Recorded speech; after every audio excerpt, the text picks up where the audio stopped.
Oke, halo mahasiswa. Kembali lagi bersama saya Oksa di mata kuliah Sistem Basis Data. Oke, jadi hari ini adalah materi terakhir untuk tema besar database design. Jadi ini di section 9 itu adalah materi terakhir untuk database design. Tapi sebenarnya di materi di Oracle-nya itu ada juga section 10 dan section 11. Nah, section 10 itu sebenarnya hanya ini sih untuk mempersiapkan presentasi gitu. Tapi nanti aku juga akan sedikit membahas di section 10 1 atau di yang pertama itu tentang namanya SDLC ya, System Development Life Cycle. Nah, ini aku rasa agak penting untuk dibahas sedikit di video ini. Jadi nanti mungkin selain section 9 ada sedikit section 10 gitu ya, section 10 nya cuman satu ini aja. Nah, nanti di section 9 ini akan membahas tentang proses perubahan dari yang konseptual model menjadi bentuk fisikal ya. Jadi dari awal kita belajar database design itu kan semuanya masih dalam bentuk konseptual. Nah, sekarang ini kita akan coba rubah menjadi bentuk fisikal ya. Ada nanti yang namanya itu, nah ini transformation process. Proses transformasi ya, dari yang semula itu bentuk konseptual, bentuk desain, bentuk perencangan akan kita rubah menjadi bentuk fisik atau bentuk yang nyata atau database yang beneran gitu. Nanti ini prosesnya akan dibahas di section 9 ini semua. Oke, langsung saja kita masuk ke yang pertama, yaitu relational database concept. Jadi ini akan membahas atau pengenalan dulu tentang konsep database yang dipakai oleh Oracle, yaitu konsep relational database. Oke, jadi untuk konsep relational database ya, ini memang seperti yang aku sudah bilang tadi, ini merupakan konsep database yang dipakai di dalam Oracle atau paling tidak yang akan kita pelajari di mata kuliah ini, yaitu konsep relasional. Nah, sebelum nanti kita membahas transformasi proses, aku akan kenalkan dulu istilah-istilah yang sering muncul dalam database relasional ini, relational database. Jadi nanti ada yang namanya primary key dan ada yang namanya foreign key. Nah, dua ini adalah ya kunci yang membuat sebuah database itu disebut dengan relational database. Ya, kalau konsep relational itu pasti ada yang namanya primary key dan pasti ada yang namanya foreign key. Jadi primary key dan foreign key ini adalah jembatan atau penghubung antara dua tabel. Jadi kalau dalam satu tabel itu ada primary key dan atau ada foreign key, otomatis tabel itu pasti akan berelasi dengan tabel lainnya gitu. Oke, kemudian seperti pada umumnya tabel ya, pasti ada namanya row dan column. Jelas ada row, ada baris dan ada kolom gitu. Nah, nanti di setiap kolom itu pasti ada aturan-aturannya. Setiap kolom itu ada aturannya. Nah, untuk ngeceknya itu nanti pakai namanya column integrity rules ya. Aturannya itu dicek apakah semua data dalam sebuah kolom itu sudah sesuai dengan aturan-aturannya kayak gitu. Oke, kemudian primary key tadi sudah, ada namanya unique key ya. Unique key ini juga konsepnya sebenarnya mirip dengan primary key, cuman ini bentuk lainnya aja ya. Agak berbeda sih, cuman perbedaannya gini. Jadi kalau primary key itu yang akan berelasi dengan foreign key atau dengan tabelnya. Kalau unique key ini nggak akan berelasi ke mana-mana gitu. Ya, itu bedanya unique key. Kemudian violation of data integrity. Ya, nanti kita juga akan melihat apakah dalam memasukkan data ke dalam tabel nanti itu ada pelanggaran atau enggak. Violation itu ada pelanggarannya. Kalau datanya tidak tepat, itu biasanya tidak akan bisa masuk ke dalam tabel. Nah, kita akan lihat data-data seperti apa yang tidak akan bisa masuk ke dalam tabel gitu. Oke, jadi sebenarnya konsep utama dari relational database itu ya ini, ya. Ini konsep dasarnya. Oke. Nah, nanti kira-kira bentuk tabelnya itu seperti ini ya kira-kira. Ya, selalu dalam bentuk two dimensional tables. Ya, 2 dimensi tabel. Jadi ya ada kolom dan ada row. Ya, selalu seperti itu. Kemudian nanti setiap kolom ini biasanya ada nama kolomnya. Ini ada nama-nama kolomnya. Di sini ada employee ID, last name, first name, dan ada department ID. Oke, jadi seperti itu ya, seperti tabel biasanya. Kemudian ada yang disebut dengan row, ya, satu baris ini. Jadi 100 Stephen King 90, 101 Nina Kochar 90 dan seterusnya. Ya, itu disebut dengan satu baris. Nah, kalau yang horizontal itu baris, kalau yang vertikal itu pasti kolom gitu. Oke. Nah, ini isi dari relational database. Ya, kebanyakan isinya hanya tabel-tabel. Kemudian ini di awal-awal juga aku sudah sempat jelaskan bahwa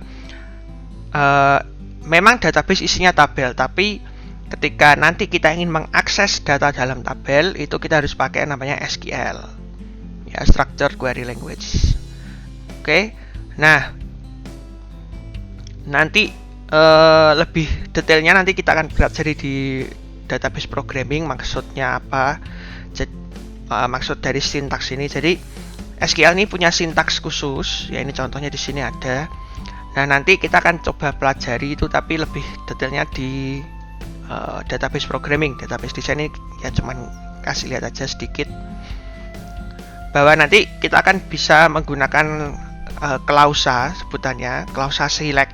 Ya, select ini maksudnya adalah kita akan nanti mengambil data dari sebuah tabel. Ya, select, jadi last name dan department ID ini adalah kolomnya, nama kolomnya. Kemudian nanti from ini klausanya, klausa atau keywordnya ya, yang dari SQL-nya menyediakan. Employees ini adalah nama tabelnya. Jadi kalau select last name department ID from employees ini tampilkan kolom last name dan kolom department ID dari tabel employees seperti itu. Kemudian where ini aturannya, jadi where employee ID, yang employee ID-nya itu nilainya sama dengan 200 misalkan kayak gitu ya. Jadi ketika kita panggil ini, nanti hasilnya yang muncul kan ini tabelnya semua ya. Misalkan di sini ada tabel semua, kemudian tadi karena diminta untuk menampilkan yang ID-nya 200 saja, berarti nanti dia akan cari yang employee ID-nya 200. Kebetulan ini ada yang warna merah ini. Kemudian tadi yang minta ditampilkan adalah kolom last name dan department ID. Jadi cuma last name dan department ID. Sehingga ketika SQL ini dieksekusi, hasilnya adalah ini. Yang bawah ini. Ya, ini tabel utuh semuanya. Kemudian ini adalah hasil dari proses select atau proses SQL-nya ini. Ya, nanti lebih jelasnya kita akan bahas di database programming gitu. Ini sekedar pengetahuan aja ya. Jadi data disimpan dalam database, jelas itu dalam bentuk tabel kebanyakan. Kemudian tabel ada row, ada kolom. Untuk mengakses tabel pakai SQL atau mengakses data dalam tabelnya ini. Ya, kemudian ini juga contoh yang lain. Ini pakainya bintang. Bintang itu berarti tampilkan semua kolom. Ya, kolomnya ada berapa di sini semuanya akan ditampilkan. Ya, ini where department ID sama dengan 90. Ini department ID-nya 90 akan ditampilkan di dalam proses select SQL-nya ini. Oke. Nah, kalau bintang itu berarti semua kolom akan ditampilkan. Itu SQL. Jadi kegunaan SQL untuk menampilkan data, bukan menampilkan saja sih, untuk mengakses tabelnya. Ini kebetulan select. Nah, select itu untuk ngambil data, tapi nanti kalau ada juga namanya insert, update, ada delete. Nah, itu insert berarti memasukkan data ke dalam tabel, update merubah data, delete berarti menghapus data dari tabel gitu. Oke, itu semua nanti yang menghandle SQL. Nanti kita lihat lagi. Nah, kemudian primary key. Ya. Jadi primary key ini adalah kolom yang di dalam setiap barisnya itu tidak boleh ada nilai yang sama atau disebut juga unique. Ya. Jadi di setiap baris ini tidak mungkin ada data yang sama. Atau kalau kalian ingat konsep UID, nah itu ya. Jadi nggak boleh ada yang sama. Contoh yang single dulu aja yang gampang. Jadi employee ID ini tidak mungkin ada yang nilainya sama. Karena employee ID ini adalah primary key gitu. Jadi ini di 100, 101, 102, 200, 205 nggak ada yang sama. Nah, primary key ini juga bisa gabungan dari dua atau lebih kolom gitu.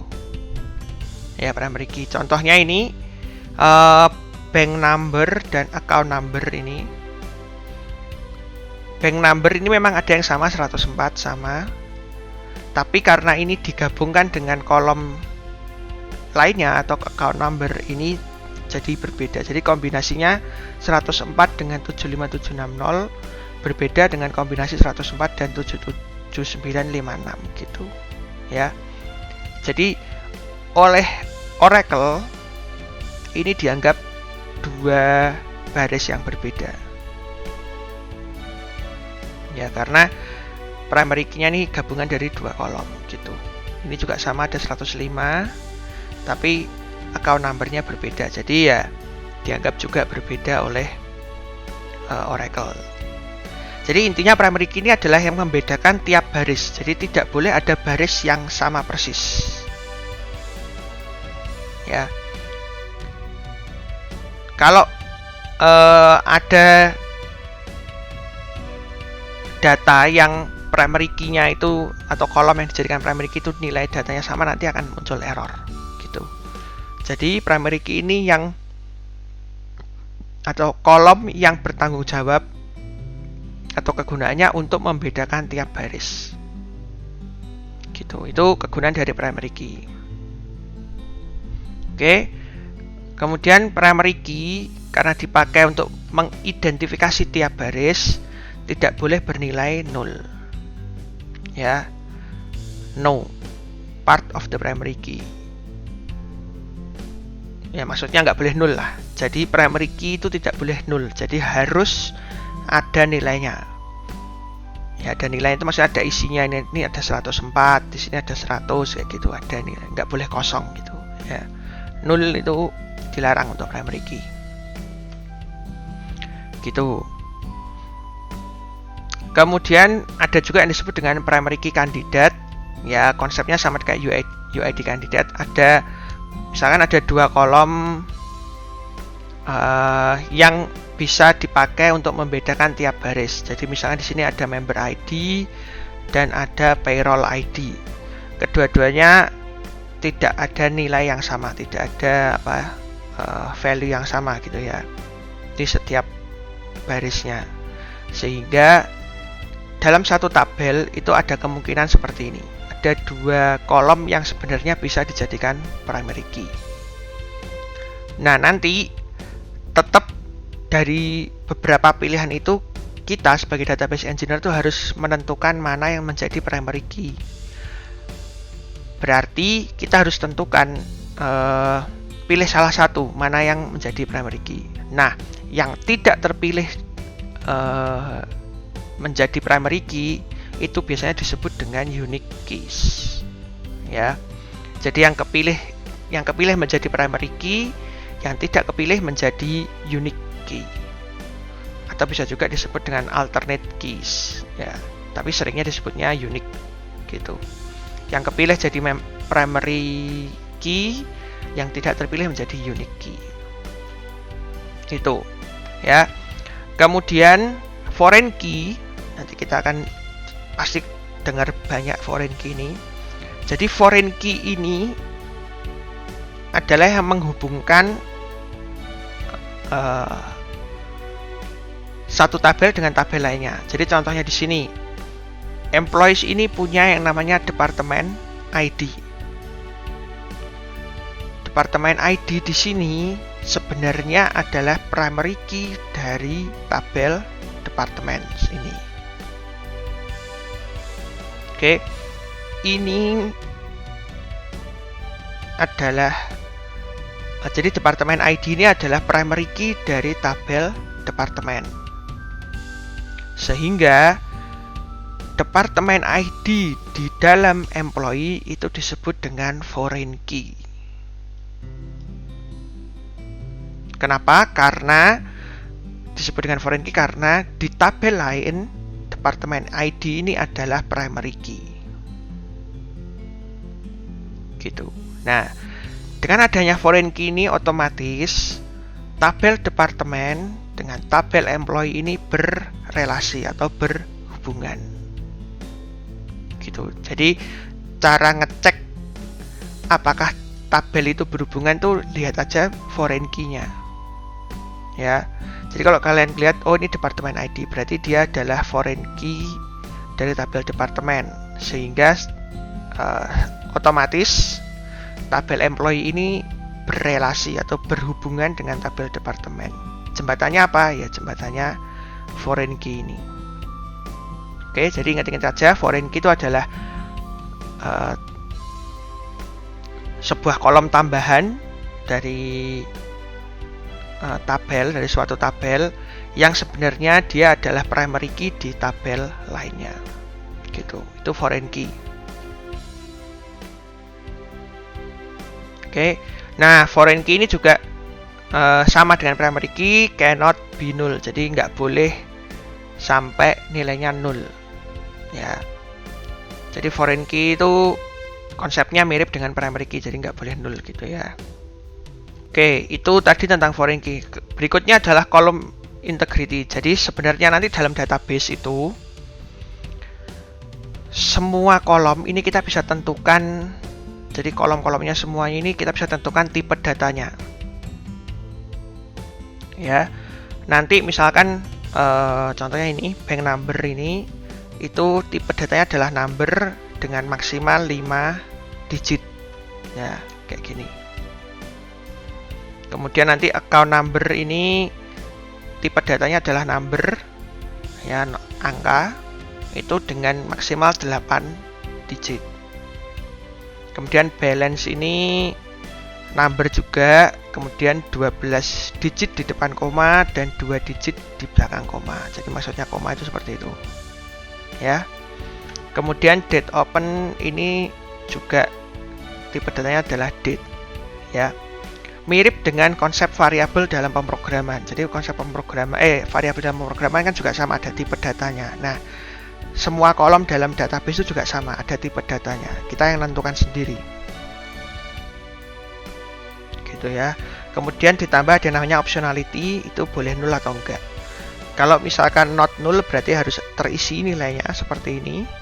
Ini kolom bank number, account number, dan balance ini semuanya not null berarti harus ada isinya atau ada nilainya. Ya, seperti ini. Kemudian date open ini optionality-nya boleh bernilai 0 sehingga di bagian sini ya di baris 104 yang bawah ini date open-nya 0 atau tidak ada nilainya atau kosong gini. Oke.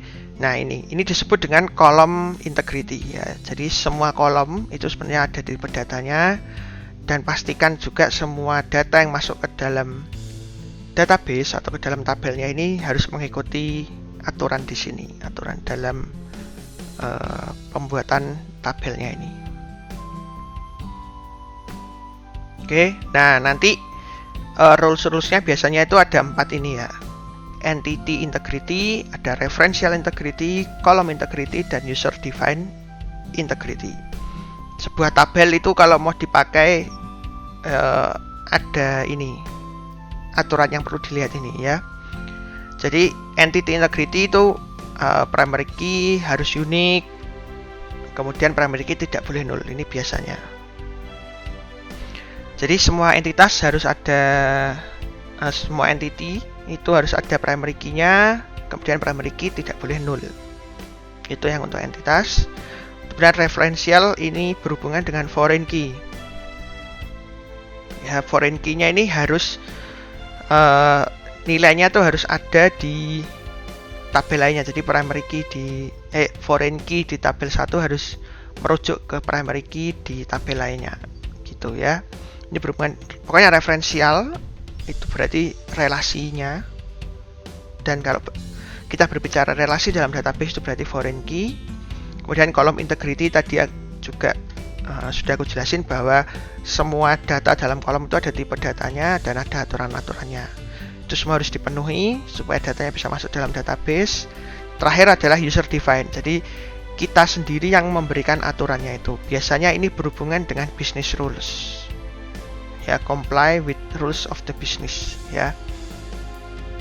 Ini user defined. Jadi berbeda-beda di setiap database karena sesuai atau tergantung dari proses bisnis yang ada dalam perusahaannya itu. Ya, jadi 4 ini yang penting kalian perhatikan untuk menciptakan tabel atau database yang baik gitu. Oke, jadi itu tadi sedikit atau dasar dari konsep relational database. Jadi ada istilah-istilahnya itu ada kandidat key, tadi aku juga sudah jelaskan, ada kolom dan baris untuk sebuah tabel, kemudian ada foreign key, primary key, dan ada yang namanya unique key. Jadi kira-kira seperti itu. Nah, sekarang kita akan langsung masuk ke pembahasan bagaimana melakukan transformasi atau merubah yang secara konseptual, database secara konseptual menjadi bentuk fisikalnya atau bentuk database yang sebenarnya. Itu di subsection yang kedua ini. Nah, sekarang kita akan belajar tentang transformasinya, proses merubah database yang atau ERD yang kita sudah buat menjadi bentuk fisiknya ya. Jadi sebelum masuk ke sana, ini jadi Oracle-nya ini seperti apa ya? Review saja. Jadi sebelumnya kita juga sebenarnya sudah tahu bahwa sebuah tabel dalam database atau database relasional itu berarti ada kolom dan ada baris, pasti seperti itu. Kemudian dalam satu tabel itu ada yang namanya primary key, ada yang namanya foreign key, dan ada yang namanya unique key. Ya, semuanya kira-kira seperti itulah. Primary key, foreign key, unique key. Itu kemudian ini ya, kalau kalian lupa primary key itu apa, foreign key itu apa ya, tadi di subsection sebelumnya aku juga sudah coba jelaskan. Jadi kira-kira ya inilah tabel dalam database yang konsepnya relasional kira-kira. Nah, sekarang kita akan coba masuk langsung ke dalam proses transformasinya ya. Jadi ini konseptual model atau biasanya ER diagram ini tetap nanti ujung-ujungnya tuh harus dirubah ke dalam bentuk fisikal. Ya, ngapain kita susah-susah mendesain, susah-susah merancang tapi tidak dijadikan konsep fisikal. Nah, ya bentuk fisik dari database-nya ya. Jadi pasti proses transformasi ini akan kita lakukan gitu. Nah, proses implementasinya ini nanti akan menjadi database yang relasional ini. Oke, langsung saja kita lihat proses transformasi yang pertama, yaitu dari entitas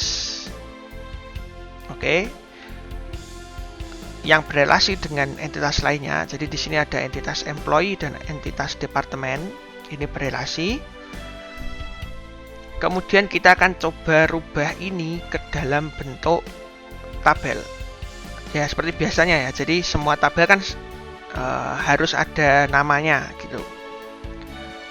Di dalam konsep ini ERD ini juga entitas itu juga ada namanya. Jadi sebenarnya nanti proses transformasi ini tabel atau tabel di dalam database yang fisikal itu sebenarnya diambil dari entitas. Jadi entitas itu adalah tabel dari database. Nah, entitas ini namanya akan diambil menjadi nama tabel. Ya, entitas ini namanya employee, kemudian dirubah menjadi tabel, yaitu employee. Nah, bentuk tabel itu kalau pakai bahasa Inggris bisa dirubah menjadi bentuk jamaknya, itu bentuk banyak. Jadi employee ini kan singular, di dalam entitas kan harus namanya singular, tapi kalau masuk menjadi bentuk tabel itu menjadi bentuk pluralnya, gitu ya. Jadi namanya di sini adalah employees. Nah, EPE ini adalah singkatan dari employees. Nanti kita akan bahas di slide selanjutnya, gitu ya. Bagaimana cara menyingkat kok employee menjadi EPE, gitu. Kemudian departemen, entitas departemen dirubah menjadi bentuk tabel, yaitu departments, ya ada S-nya, bentuk pluralnya. Dan DPT ini adalah singkatannya. Oke, itu yang pertama. Jadi tahapan yang pertama, nama entitas menjadi nama tabel, tapi menjadi bentuk pluralnya, gitu. Kemudian semua atribut ini, ya semua atributnya ini akan menjadi nama kolom. Tulis saja semua. Jadi semua atributnya ini akan jadi nama kolom. Employee ID, kemudian ada payroll ID, last name, first name, nickname, ya. Jadi semua atribut yang akan menjadi nama kolom. Begitu juga di dalam entitas departemen, ya, departemen ID dan departemen name. Oke, sudah. Jadi atribut akan menjadi nama-nama kolom. Kemudian optionality dari tiap atribut itu juga akan mengikuti optionality di dalam kolomnya ini juga, ya. Kita ambil contoh sini, first name, last name, dan payroll ID itu mandatory, berarti di sini juga ikut mandatory, ya. Payroll ID, last name, first name. Nickname di sini opsional, di sini juga menjadi opsional. Oke, aku zoom aja. Ya. Di sini juga sama, departemen name, itu juga mandatory. Nah, nanti yang UID atau yang pakai pagar ini akan menjadi primary key. Jadi UID di dalam entitas itu akan menjadi primary key. Oke, sehingga di sini employee ID akan mendapat key type-nya. Key type-nya itu adalah PK. PK itu adalah primary key. Gitu. Jadi UID akan menjadi primary key di dalam tabel. Kalau di bagian entitas departemen menjadi berarti departemen ID adalah primary key-nya. Nah, sesuai dengan aturan yang sudah aku jelaskan tadi, primary key itu tidak boleh null, sehingga secara otomatis optionality-nya adalah mandatory. Gitu. Jadi primary key pasti mandatory. Oke. Nah, ini cuman ada di bagian employee payroll ID ini kebetulan juga adalah kandidat key, sehingga di sini menjadi UK atau unique key karena dia tidak terpilih menjadi primary key. Jadi makanya disebut unique key saja karena dia tidak terpilih menjadi primary key. Oke, itu untuk entitas. Jadi berubah entitas menjadi bentuk tabel. Nah, sekarang yang kita lihat ini adalah relasinya. Oke. Nah, relasinya ini bagaimana cara menggambarkannya? Ya, aku juga tadi sempat jelaskan bahwa relasi ini dilambangkan dengan adanya foreign key. Biasanya caranya melihat paling mudah itu adalah letak crossfit-nya itu di mana. Oke, letak crossfit-nya itu di mana? Kalau crossfit-nya ada di employee, berarti kemungkinan besar foreign key-nya itu ada di tabel employee-nya ini. Oke, tinggal lihat aja crossfit-nya ini nempelnya kemana gitu. Kalau di sini kebetulan nempelnya ke employee, berarti nanti employee ini akan memiliki foreign key. foreign key-nya ini didapatkan dari primary key tabel departemen. Nah, primary key tabel departemen apa? Departemen ID. Sehingga nanti employee ini akan mendapatkan departemen ID ini. Nih ya, departemen ID-nya diberikan ke tabelnya ini dan menjadi foreign key. Ya, sebelumnya aku sudah jelaskan foreign key ini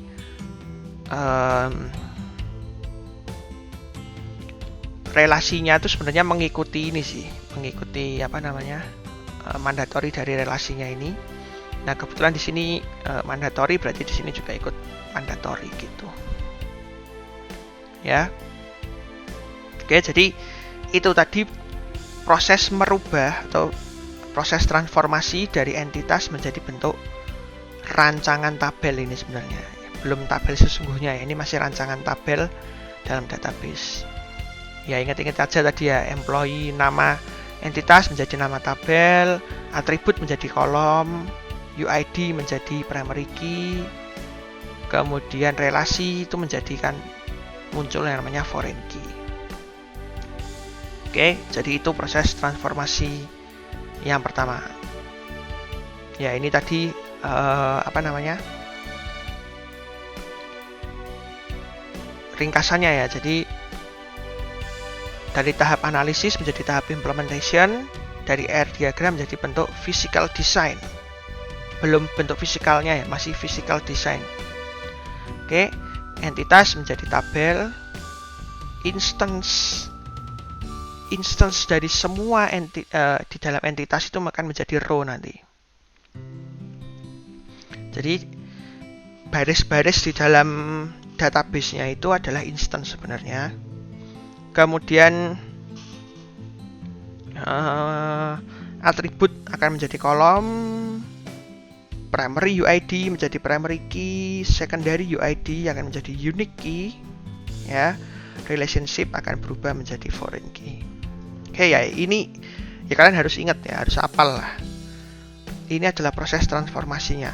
Ya, ini diingat-ingat aja, diingat-ingat terus bagaimana prosesnya ini. Entity, table, instance, row. Jadi nanti kalian ketika mendesain database itu kalian bisa membayangkan bentuk fisik dari database-nya.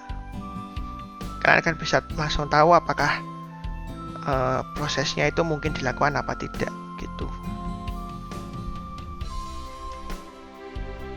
Oke, nah kemudian untuk perancangan tabel itu biasanya terdiri dari 3 kolom seperti ini. Ya, ini physical design ya tadi. Jadi yang paling atas atau baris paling atas itu adalah nama tabelnya, kemudian dalam kurung nama singkatnya, short name-nya atau singkatannya. Kemudian kolom yang pertama ini adalah tipe key-nya. Isinya itu ada 3, antara primary key, unique key, atau foreign key. Di kolom yang pertama ini. Kemudian kolom yang tengah itu adalah optionality-nya. Bisa bintang yang artinya mandatory, atau bisa lingkaran yang artinya opsional. Kemudian yang paling belakang ini adalah kolom name. Nah, biasanya kolom name ini disesuaikan dengan nama atribut gitu ya. Itu bentuk physical design dari tabel yang akan dibuat ya. Oke. Kemudian cara memberikan namanya tadi aku juga sudah jelaskan. Student berubah menjadi namanya students ya, berubah menjadi bentuk jamak. Kemudian ini semua mandatory, atributnya tulis saja semua mandatory. Kemudian nama-namanya ini dimunculkan dalam sini. Nah, proses penamaan kolomnya perhatikan baik-baik juga ya, sama sesuai aturan dalam database. Spasi kan nggak boleh dipakai, jadi di sini harus dirubah.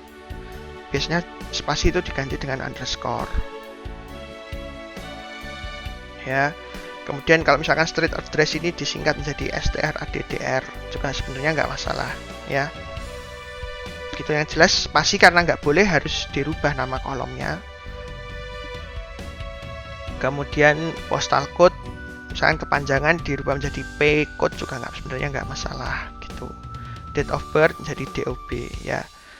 Jadi penamaan kolomnya ini sebenarnya boleh berbeda dari nama atributnya.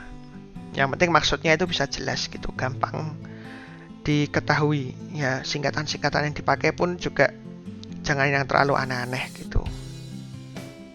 Jadi intinya sebenarnya nama kolom itu boleh berbeda dengan nama atribut dari entitasnya. Cuman ya jangan sampai bedanya itu terlalu jauh gitu. Ya, karena nanti kita sendiri yang bingung nanti ya. Kalau atau orang lain yang mengerjakan database atau membaca database ini juga kebingungan karena penamaannya itu berbeda gitu ya. Kalau masih kayak gini itu masih masuk akal ya, jadi nggak masalah lah gitu. Oke, nah sekarang kita akan lihat bagaimana cara memberikan nama singkat dari penamaan tabelnya gitu ya. Jadi menurut Oracle-nya itu aturannya seperti ini. Jadi yang entitas yang namanya lebih dari satu kata itu adalah first character of the first word. First character of the first word. Karakter pertama dari kata pertama itu berarti J. Oke. Kemudian first character of the second word. Karakter pertama dari kata kedua itu berarti adalah A. Kemudian last character of the last word. Oke. Huruf terakhir dari kata yang juga paling akhir. Jadi kata terakhirnya kan assignment. Karakter terakhirnya adalah T. Jadi job assignment ini disingkat menjadi JAT. Ini ya, JAT gitu. Oke. Ini rumus dari Oracle ya. Ini kalau nama entitasnya itu lebih dari satu kata. Oke, contoh lainnya private home. Huruf pertama dari kata pertama P. Huruf pertama dari kata kedua H. Huruf terakhir dari kata terakhir adalah E. Sehingga private home itu PHE gitu. Oke, itu kalau yang dua kata. Kemudian kalau satu kata tapi lebih dari satu suku kata. Ya, more than one syllable. Syllable itu suku kata. Jadi misalkan ini employee ya. Kan employee. Suku katanya kan EM, M, kemudian plo, I. Oke. Suku kata yang pertama EM. Ya. Berarti kan karakter pertamanya E. Suku kata kedua plo. Ya, huruf pertamanya adalah P.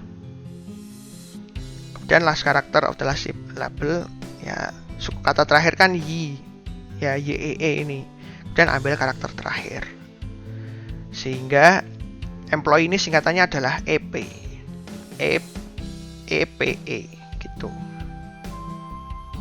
Kemudian kalau client, CLI ENT, ENT itu client gitu kan, dua ya. C kemudian E kemudian terakhirnya T gitu.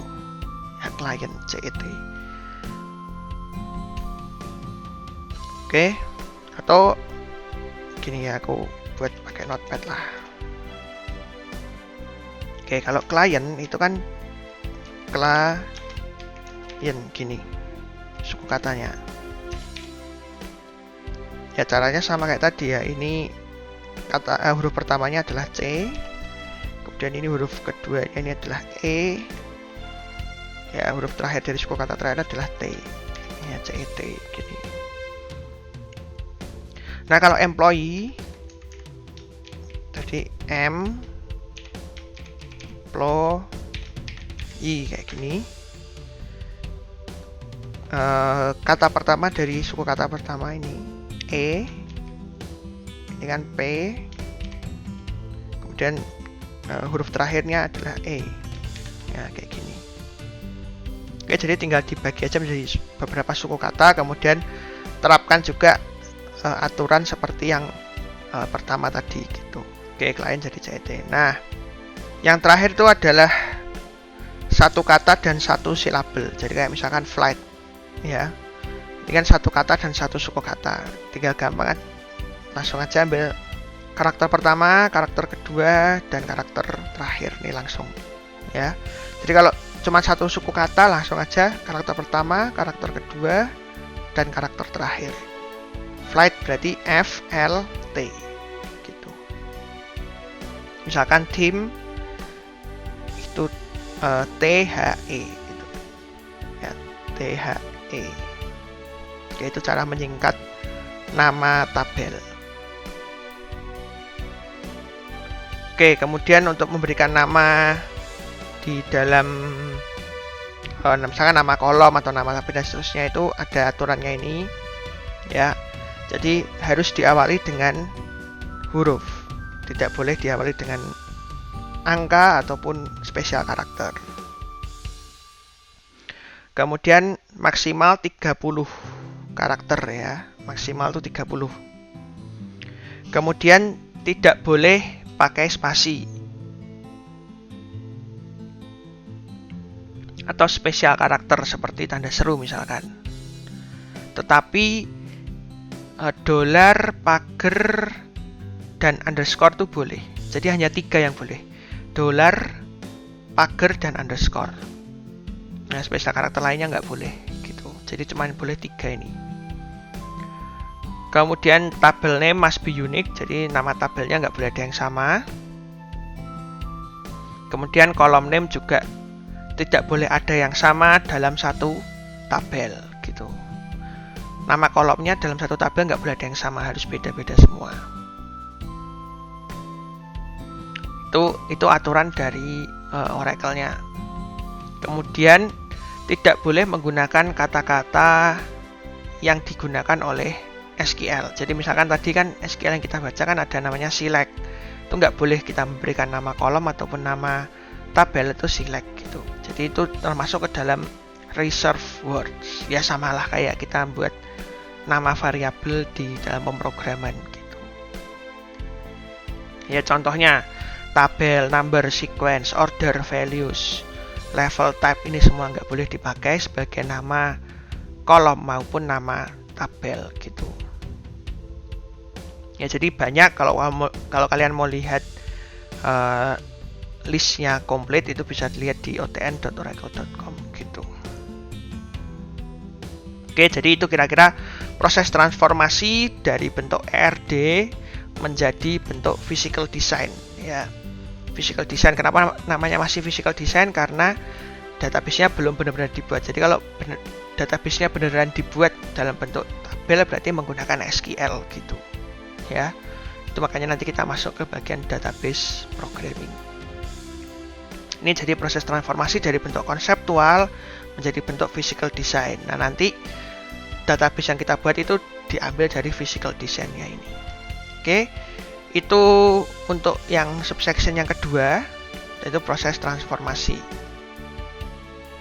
Nah, setelah ini kita akan masuk ke bagian yang ketiga, yaitu relationship mapping. Ya, seperti yang kita ketahui, relationship di dalam konseptual model kemarin-kemarin itu ada beberapa ya, ada one to many, ada one to one, dan ada many to many. Nah, walaupun one to many sebenarnya nanti akan dirubah menjadi bentuk one to many dengan adanya intersection entity. Nah, sekarang kita akan coba lihat beberapa kemungkinan relasi. Tentu saja ada one to many dan ada one to one. Nanti kita lihat bagaimana sih proses mappingnya ini atau merubah relasi ini menjadi bentuk physical design gitu ya. Oke, langsung saja kita lihat dari contoh. Oke, jadi misalkan ini. Oke, kita punya ERD, yaitu employee dengan departemen. Kemudian employee ini juga berelasi rekursif dengan dirinya sendiri. Ya, berelasi dengan dirinya sendiri, sehingga employee ini punya relasi ya ini ya opsional semua dengan employee lainnya gitu, dengan instance lainnya. Oke, aku nggak akan jelaskan lagi proses penentuan ini, primary key dan optionality-nya ini kan tadi sudah juga ya di sebelumnya. Kita akan fokus ke bagian foreign key-nya saja. Oke, jadi yang pertama, yang paling mudah atau paling ya gampang kita lihat, ini adalah relasi antara employee dengan departemen. Oke, nah caranya paling mudah dilihat kan, tinggal lihat crossfit-nya aja di bagian mana. Nah, crossfit-nya kebetulan ada di employee, sehingga employee ini nanti akan punya satu foreign key. Oke, foreign key-nya diambil dari departemen, sehingga departemen ID-nya departemen ini akan menjadi foreign key di dalam employee. Jadi di sini kasih foreign key 1, FK1. Ya, kemudian kalian perhatikan di sini, karena di sini mandatory, otomatis optionality-nya di sini juga ikut mandatory. Oke, jadi departemen ID ini diambil dari primary key departemen, kemudian di sini karena mandatory, di sini ikutan mandatory. Kemudian key type-nya ini karena employee ini punya dua relasi, sehingga dia akan punya dua foreign key, sehingga di sini ada foreign key 1 dan ada foreign key 2 gitu. Jadi ini foreign key satunya relasi antara employee dengan departemen. Ya, ini gampang. Nah, kemudian yang berikutnya ini adalah relasi rekursif employee dengan dirinya sendiri. Oke, kalau kita perhatikan di sini, nama relasinya itu adalah manager ya. Jadi employee ini punya manager, yaitu employee sendiri, ya jelas seperti itu. Ya. Nah, foreign key-nya ini diberi nama manager ID. Ya, karena ini kan relasinya namanya manager. Kemudian tinggal lihat aja crossfit-nya di mana, ya karena berrelasi dengan sendiri berarti di crossfit-nya dengan dirinya sendiri, sehingga ada foreign key kedua. Yang pertama tadi punya departemen ini. Nah, kemudian kalian lihat relasinya di sini semuanya opsional, yang berarti optionality-nya di sini ikutan opsional. Oke. Kemudian sebenarnya manager ID ini berelasi dengan primary key-nya, yaitu employee ID ini. Ya, sebenarnya relasinya seperti ini. Walaupun satu tabel sebenarnya ya ID ini sama manager ID ini sebenarnya kayak nilainya itu ya bergantung gitu ya.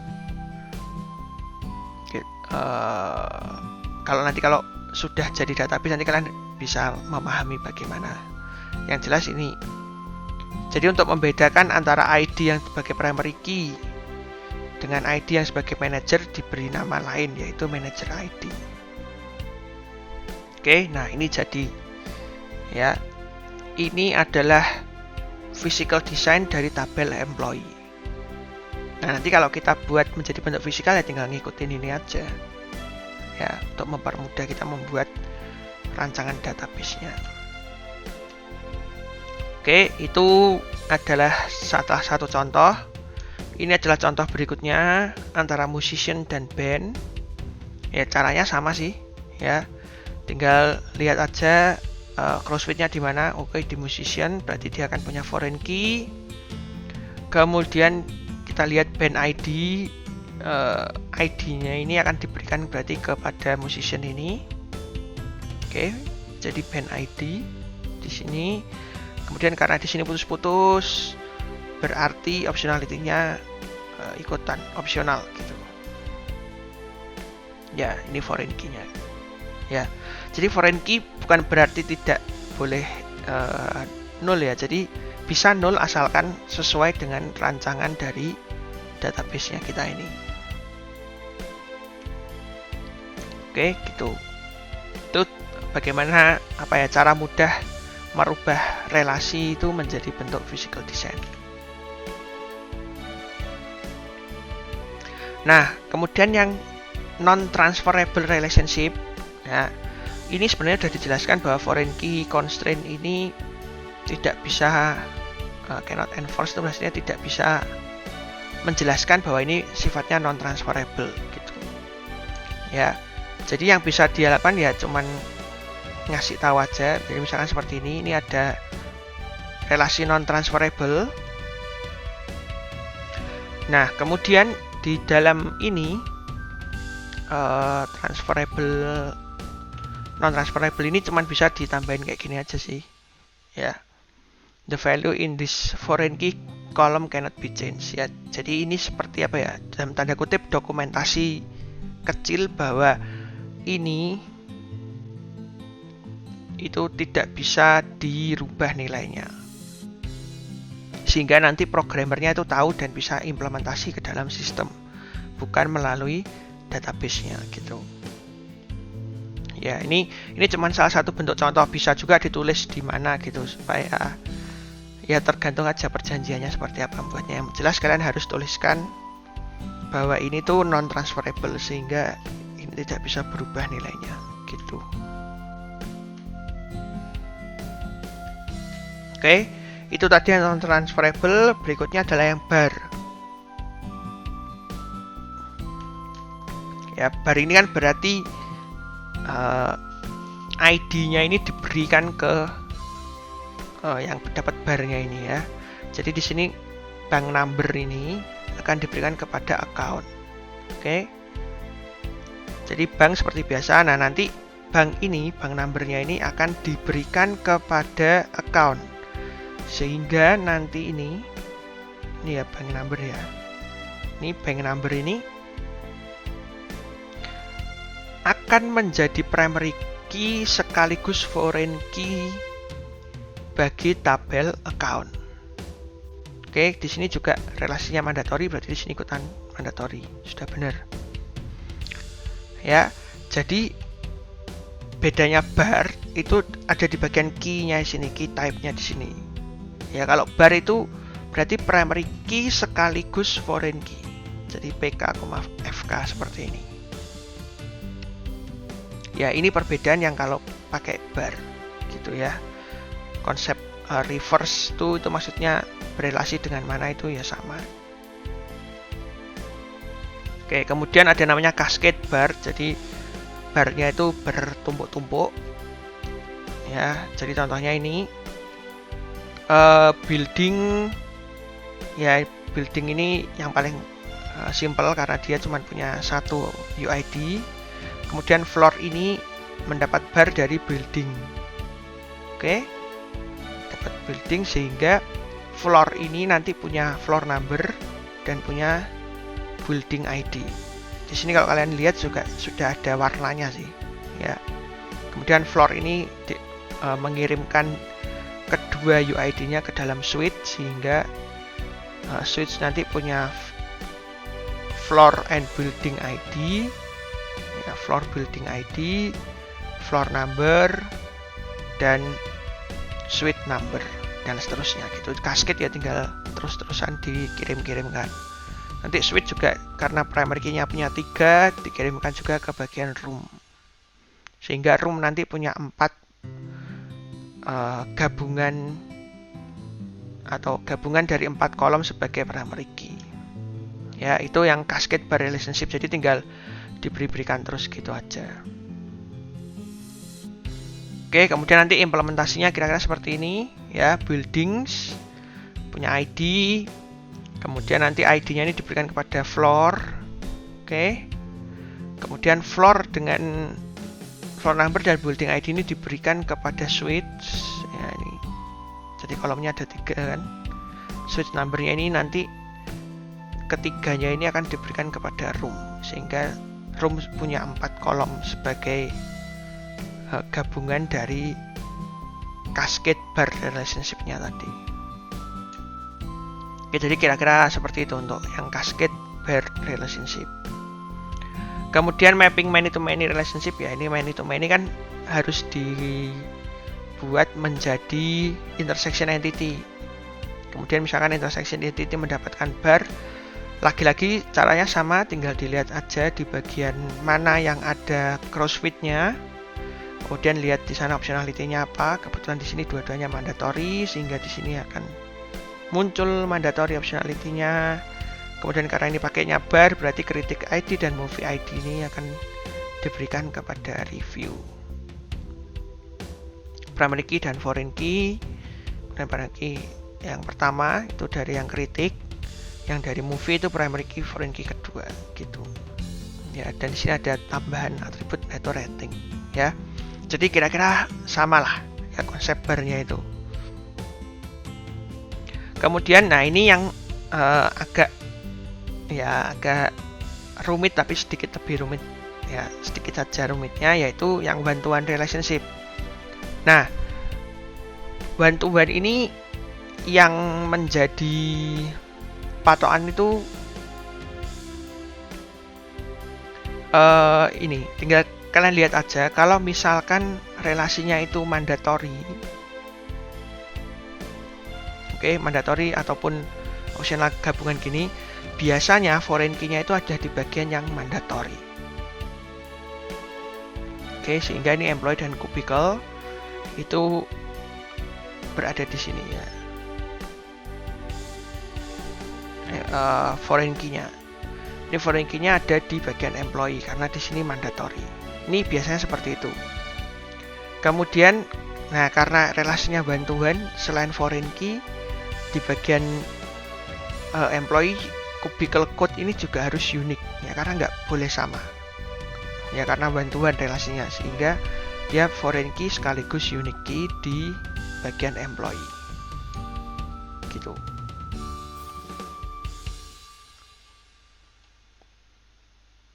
Bantuan. Nah, sekarang kalau misalkan kedua-duanya opsional, ya kedua-duanya opsional, ini kita tinggal lihat aja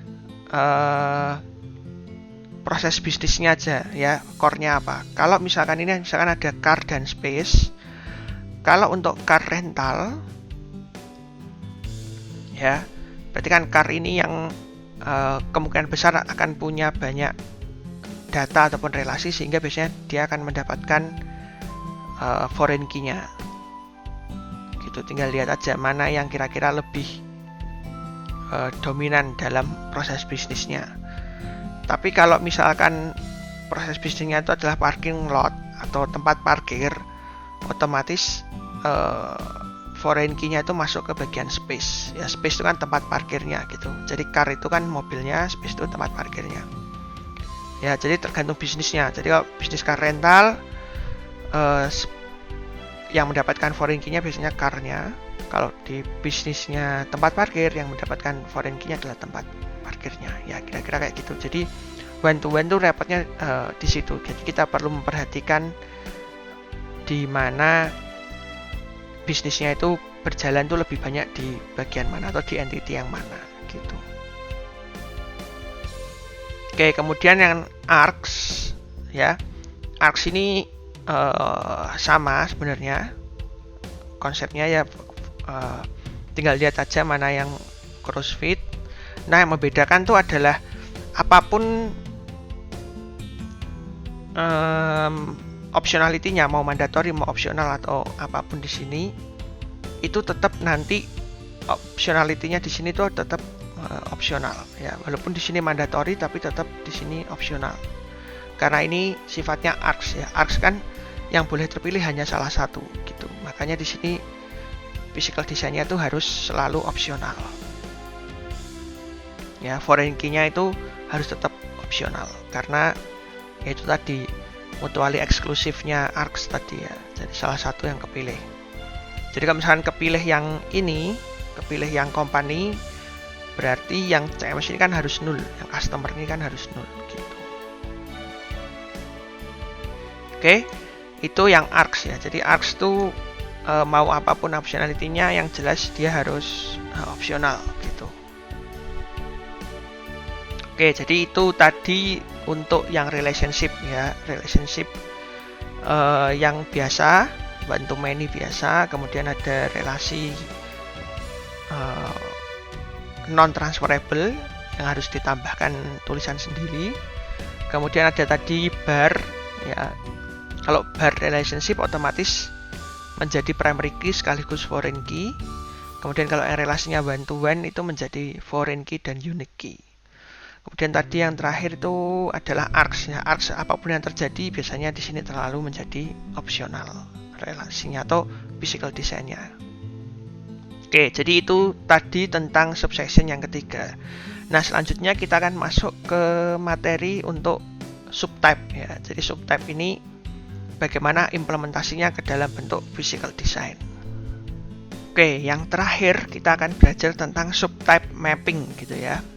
Nah, subtype mapping ini adalah bagaimana kita mengimplementasikan konsep supertype dan subtype sekaligus arc ya sebenarnya. Bagaimana sih implementasinya ke dalam bentuk physical design. Ya, jadi sebenarnya sih nggak terlalu jauh berbeda dari yang relationship tadi. Jadi konsepnya mirip-mirip aja. Cuman kebetulan untuk melakukan implementasi subtype dan supertype ataupun arc ini ada dua cara, yaitu nanti kita akan belajar yang pertama caranya, yaitu menggunakan single table. Sesuai dengan namanya berarti kita akan buat satu tabel saja. Ada juga nanti yang namanya two table ya. Ada dua cara, yaitu single table dan two table atau one table gitu. One table atau two table, atau lebih juga sering disebut dengan single table. Nah, sekarang kita langsung masuk aja melihat contoh yang single table. Jadi sesuai dengan namanya, karena namanya single table atau bisa juga disebut one table, berarti nanti berapapun jumlah subtype-nya atau supertype-nya itu di dalamnya itu ada berapa subtype, itu mau ada berapapun tetap yang dibuat itu hanya satu tabel. Ya, misalkan subtype-nya ada 4, ada 5, ada 6, tetap yang dibuat itu pakainya single table atau satu tabel saja. Kemudian nanti semua kolomnya milik supertype otomatis ada jelas. Kemudian milik subtype-nya itu nanti akan dibuat atau tetap dibuat, tapi optionality-nya itu opsional gitu. Atau lebih jelasnya langsung aja kita lihat contoh. Oke, jadi employee di sini punya dua subtype, yaitu full time dan part time. Oke, nah nanti supertype-nya employee ini berelasi punya dua, yaitu dengan dirinya sendiri plus dia punya relasi dengan departemen. Oke, nah kemudian di dalam employee ada subtype part time. Nah, part time ini berelasi dengan agensi. Oke, jadi kenapa dibuat subtype? Karena di dalamnya ini ada part-time yang berelasi dengan agensi ini. Oke, nah jadi departemen dan agensi ini aku nggak akan jelasin gimana buatnya. Pokoknya dia cuma punya satu atribut gini ya, simpelnya aja. Nah, sekarang kita perhatikan baik-baik di bagian yang employee-nya ini. Oke, yang pertama dibuat itu selalu atribut dari entitasnya, itu ada berapa di sana. Misalkan di sini ada 3 ya dengan UID dan atribut yang lainnya, ini kita langsung tulis saja. Jadi ada ID, first name dan last name. Oke, ini jelas ini mengikuti optionality-nya di sini. Nah, berikutnya atribut di dalam subtype ini juga harus ditulis, salary dan hourly rate. Ya, tulis saja salary dan hourly rate. Nah, meskipun di dalam subtype ini mandatory, tetapi ditulis di dalam database desainnya atau physical desainnya itu harus opsional karena dia adalah subtype gitu. Jadi tetap ditulisnya adalah opsional ini. Ya, perhatikan baik di bagian sini. Meskipun di sini mandatory, tapi tetap di sini opsional. Oke, kemudian di sini ada foreign key dengan departemen ID. Ya, sama seperti di contoh-contoh sebelumnya. Kemudian ada foreign key kedua dengan dirinya sendiri. Ya, ini mana tadi? Ini manager ID ya, foreign key ketiga. Ini yang relasi dengan dirinya sendiri. Ini yang dengan departemen. Oke, nah selanjutnya adalah relasi yang terjadi antara part-time dengan agensi ini. Oke, karena ini sifatnya ada di subtype, meskipun di bagian sini mandatory, ya, bagian relasinya mandatory, tetap dia dituliskan dalam bentuk opsional. Oke, karena ini berelasinya bukan dengan supertype-nya, tapi dengan subtype-nya. Oke, jadi ini foreign key kedua, itu adalah agensi ID. Meskipun mandatory, tetap ditulis opsional karena ini adalah subtype. Nah, berikutnya adalah kalau kita mengimplementasi supertype dan subtype ini dalam single table, kita harus bisa membedakan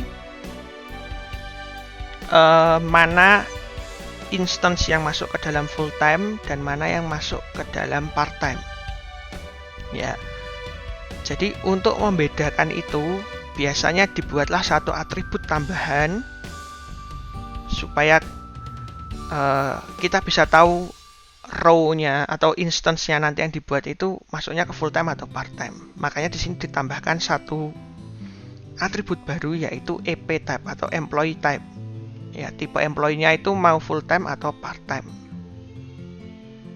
Ya, kayak gitu. Nah, optionality-nya secara garis besar atau secara otomatis adalah mandatory karena kita harus isi dia mau masuk ke bagian full time-nya atau masuk ke bagian part time-nya. Ya, jadi itu adalah contoh bagaimana kita mengimplementasikan supertype dan subtype ke dalam dengan cara yang single table ya. Jadi meskipun di sini ada dua subtype tapi kita buatnya tetap di dalam satu tabel ya, tabel employee ini. Oke.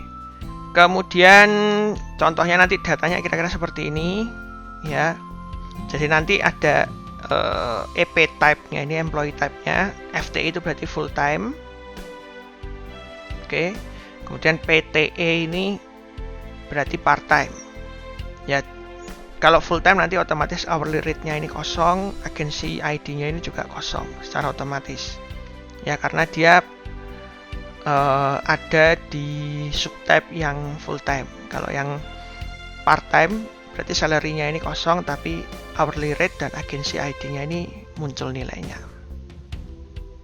Ya. Jadi kira-kira seperti ini. Ini adalah bentuk implementasi subtype dan supertype dengan cara single table.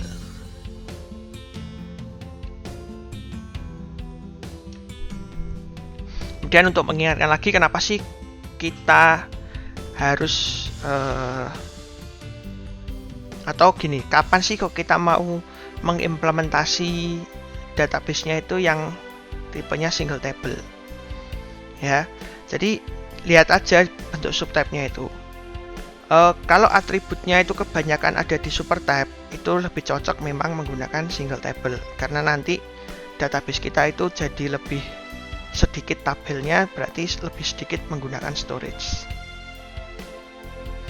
Kemudian most of the relationship are at supertype. Jadi atribut maupun relationship-nya itu kebanyakan di supertype. Ya, jadi ini cocok dipakai untuk atau diterapkan atau diimplementasikan menggunakan single table. Kemudian secara business rules ya, itu di semua subtype itu mirip. Ya, globally the same for the subtype. Jadi semua subtype itu secara business rule-nya mirip-mirip. Jadi ya itulah 3 alasan kenapa sebuah subtype atau supertype itu diimplementasi menggunakan single table ya. Jadi 3 alasan utamanya ini yang dipakai untuk mempertimbangkan kalau database yang kalian implementasi itu harusnya menggunakan single table saja gitu. Seperti contoh tadi ini ya, secara garis besar kan pegawainya ini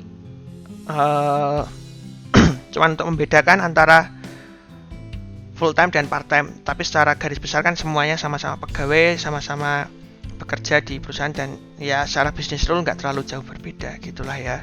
Makanya lebih cocok dipakai single table. Selain itu tadi banyakan atributnya 3 ini ada di super type, kemudian relasinya 2 ada di super type juga. Jadi ya memang lebih cocok diimplementasi ke dalam bentuk single table. Nah, yang berikutnya adalah namanya aja two table implementation, tapi sebenarnya bisa lebih dari itu, karena nanti kita akan membuat tabelnya, create a table itu for each of the subtype. Jadi sebanyak jumlah subtype-nya.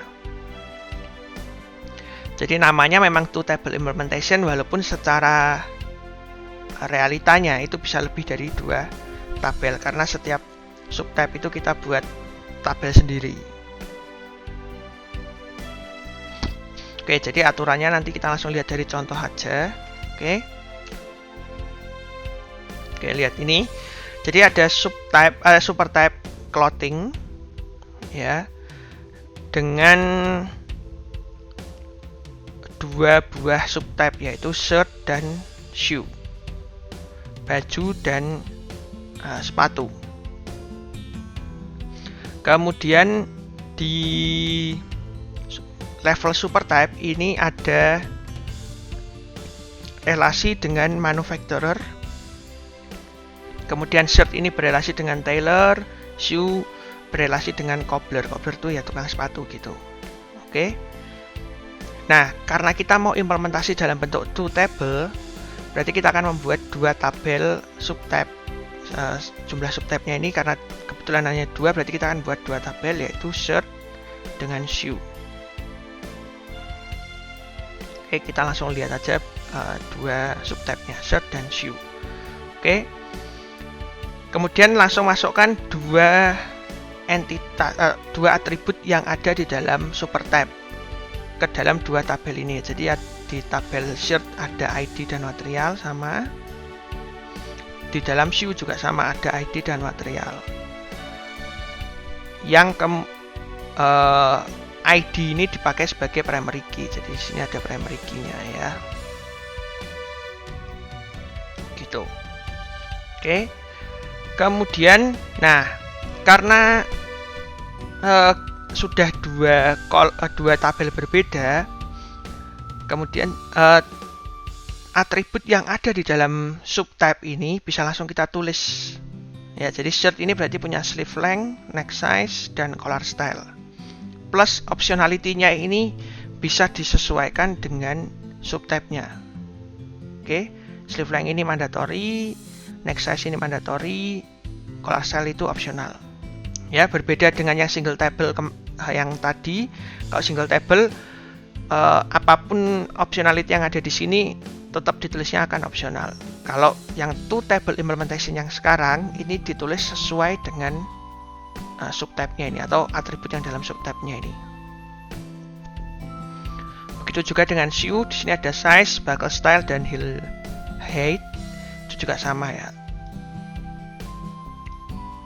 Jadi semuanya ditulis sesuai dengan atribut yang ada di sini. Oke, maksudnya optionality-nya ditulis sesuai dengan atribut di sini. Nah, kemudian karena ada relasi yang di level supertype, biasanya ini akan ditulis duluan ya. Ini berelasi dengan manufacturer. Berarti di sini tulisnya kedua, tapi nggak masalah sih. Jadi foreign key yang kedua ini adalah yang level supertype ya, yang berelasi dengan manufacturer. Oke, ini sama, jadi optionality-nya mandatory karena di sini mandatory, kemudian crossfit-nya ya sama seperti itu. Nah, sekarang shirt ini kan relasinya opsional dengan tailor, otomatis di sini juga sama, relational optionality-nya juga sama, opsional karena dua-duanya opsional. Dan di sini ada crossfit-nya, otomatis dia akan mendapatkan foreign key, sehingga di sini ada tailor ID. Ya.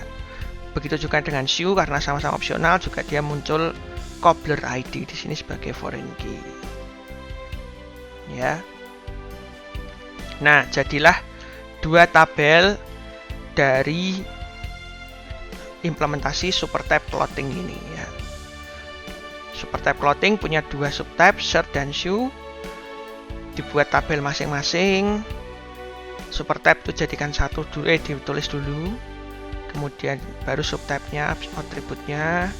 Kemudian tentukan relasi yang levelnya SuperType dulu, atau mau yang level subtype dulu juga nggak masalah. Kemudian relasinya tulis semua. Jadi dua tabel yang berbeda untuk setiap subtype gitu. Sehingga nanti datanya ya beda ya. Untuk shirt sendiri, untuk shoe sendiri gitu. Udah langsung berbeda. Ya, kemudian kelihatan opsional dan mandatorinya kan sesuai dengan ini ya. Atribut yang ditulis di dalam ERD gitu.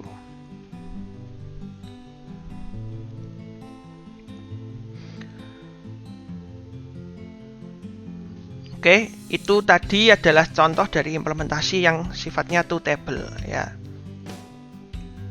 Oke, kemudian untuk yang selanjutnya adalah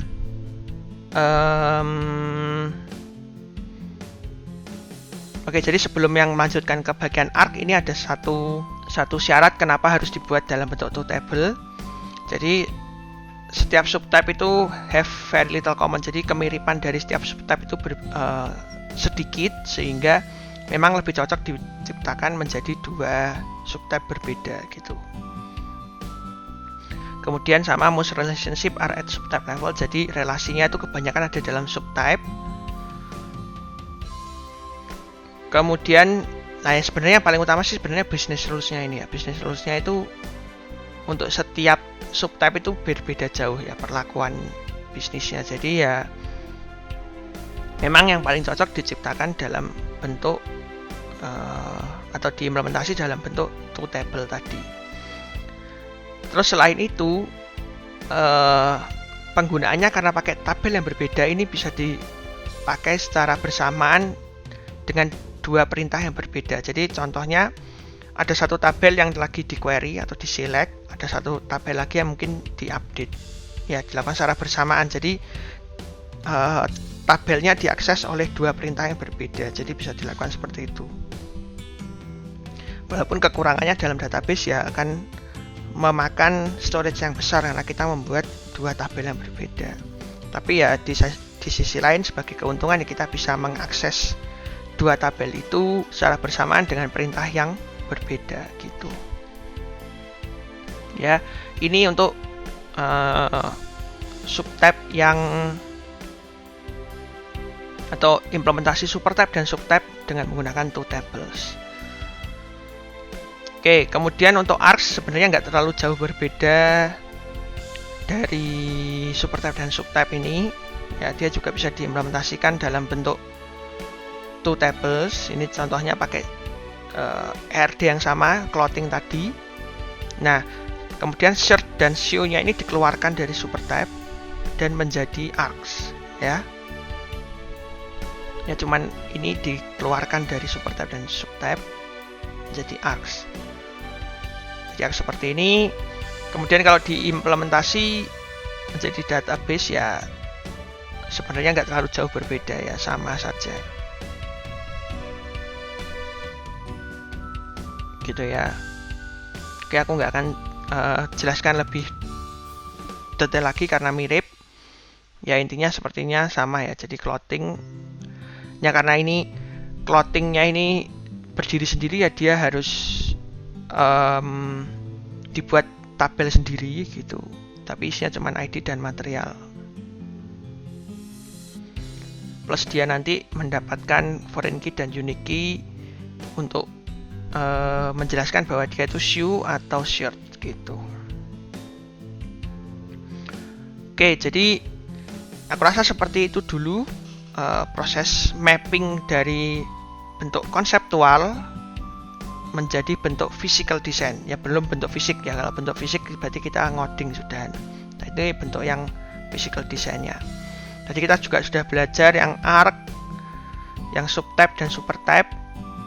Ya, yang secara implementasi ada dua jenis, yaitu single table atau one table dan two tables. Yang bisa kalian lihat lagi tadi perbedaannya seperti apa. Oke, jadi ini section 9 sudah selesai. Di sini kita akan membahas sedikit tentang SDLC atau System Development Lifecycle. Itu sebenarnya ada di section 10 sebenarnya. Tapi ya ini sekalian aja aku jelasin. Jadi setelah ini materi untuk database design sudah selesai gitu. Oke, sekarang kita akan masuk ke section 10. Oke, jadi ini materi tambahannya untuk database design, yaitu System Development Lifecycle, SDLC sebenarnya bisa disingkat seperti itu. Jadi ini sebenarnya adalah tahapan-tahapan atau proses dalam pembuatan software secara umum sebenarnya, tapi ini juga bisa dipakai atau diterapkan ke dalam database ya. Jadi langsung aja kita lihat SDLC itu biasanya ada 1, 2, 3, 4, 5 tahapan ini utama. Jadi yang pertama itu adalah strategi dan analisis dari requirement data, kemudian setelah itu masuk ke dalam proses desain. Setelah proses desain selesai, masuk ke bagian build atau pembuatan. Kemudian proses transisi. Transisi itu adalah usernya, jadi dari yang sebelumnya tidak memakai sistem menjadi memakai sistem, jadi kayak testing gitu. Setelah masuk ke dalam transisi itu masuk ke bagian production atau sudah benar-benar dipakai sistemnya gitu. Nah, sebenarnya secara idealnya dari semua step-step ini semuanya harus ada proses dokumentasinya. Itu idealnya. Walaupun secara prakteknya mungkin ada beberapa hal yang tidak didokumentasikan dengan baik gitu. Jadi kita akan belajar secara idealnya aja ya. Jadi ada dokumentasinya. Oke. Nah, nanti kita akan membahas setiap step-step ini tuh biasanya ngapain aja gitu ya. Oke, jadi yang pertama strategi dan analisis. Ini biasanya adalah proses mencari requirement ya. Makanya di sini prosesnya study and analyze, ya analisa dan mempelajari bisnisnya itu seperti apa. Atau proses bisnisnya seperti apa, atau permintaan dari kliennya seperti apa.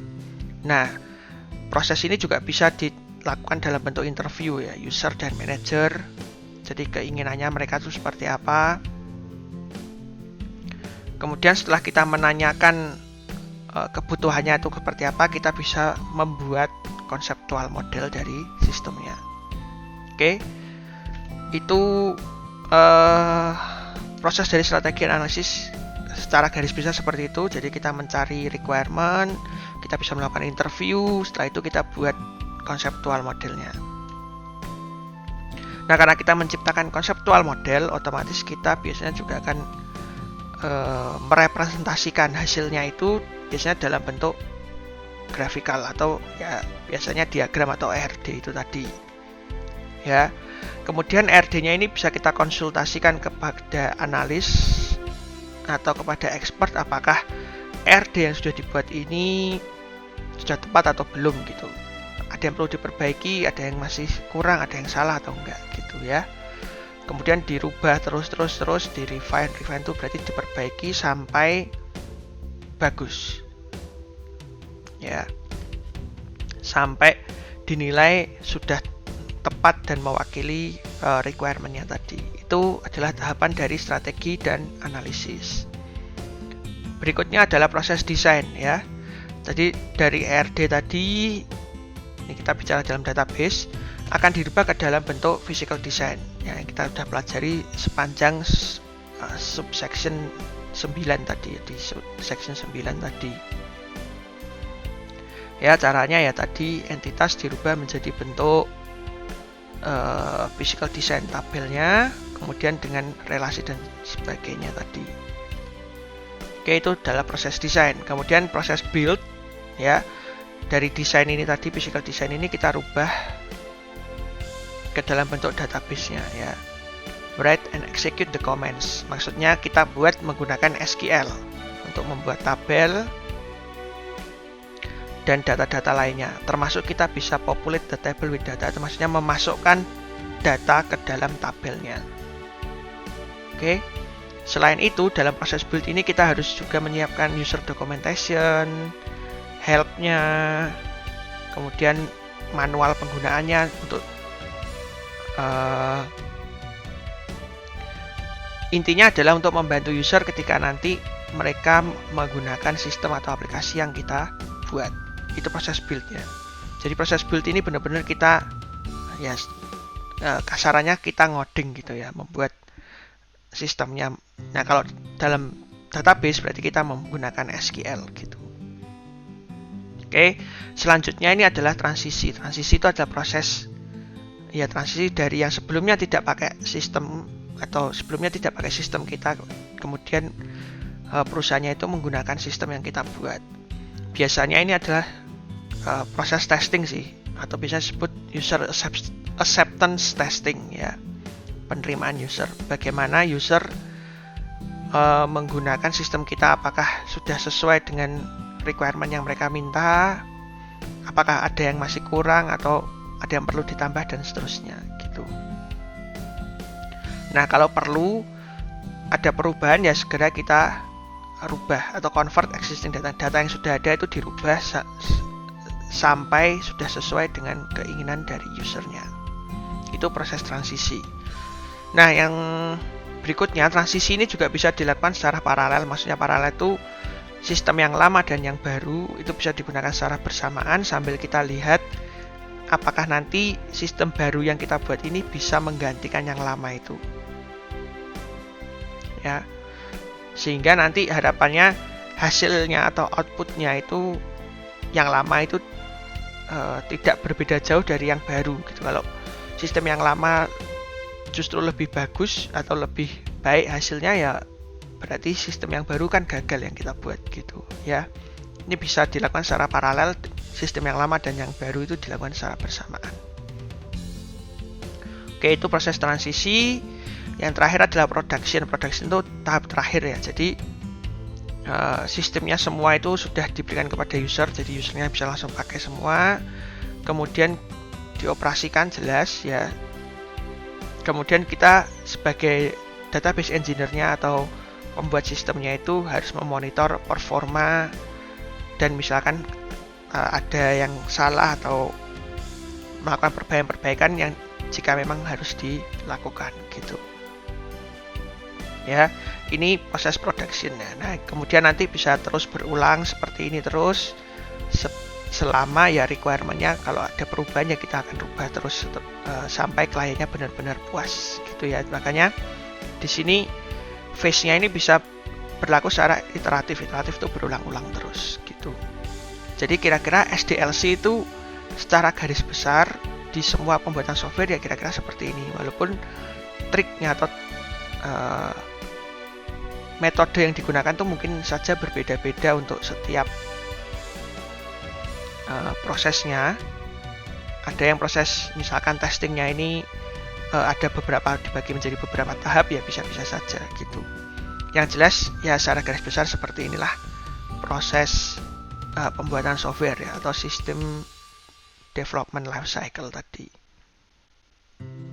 Oke, jadi kira-kira seperti itu untuk section 10 atau tambahannya ini sedikit. Jadi database design sudah selesai materinya. Jadi minggu depan kita akan masuk ke materi yang baru yaitu database programming. Jadi kira-kira begitu saja video materi untuk hari ini. Terima kasih sudah menonton sampai akhir. Sampai bertemu lagi di video minggu depan yaitu video tentang database programming lagi. Bukan database design lagi, tapi sekarang sudah masuk ke database programming. Terima kasih sudah menonton, sampai jumpa.